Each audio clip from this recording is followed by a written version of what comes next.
189e, donc avant-dernier point dans mon essai de tentative de candidature à la présidentielle. Le candidat devrait être contre les piliers de l'avoir.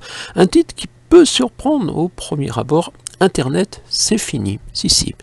Et je vous en fais la lecture de ce 189e point.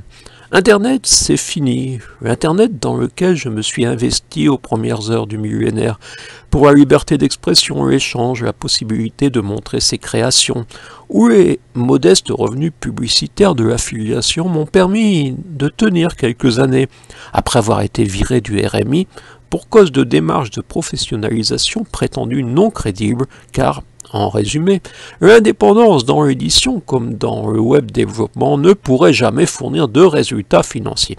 Internet, c'était du divertissement selon la DDTEFP de Cahors.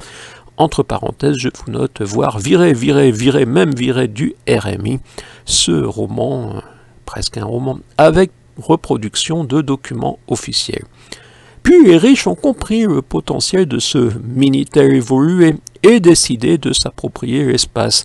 Les petits sites amateurs ont donc disparu.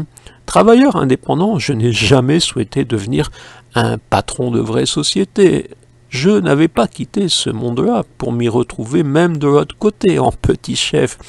Le web, aujourd'hui, c'est EnglobeNet, OligarNet, ConformNet, une adresse par secteur. Nous étions des milliers dans les annonces gratuites, par exemple, et Le Bon Coin m'a tué, explique les dégâts sous la forme d'un sketch, un sketch peu visible, je vous note durant la lecture, mais toujours disponible.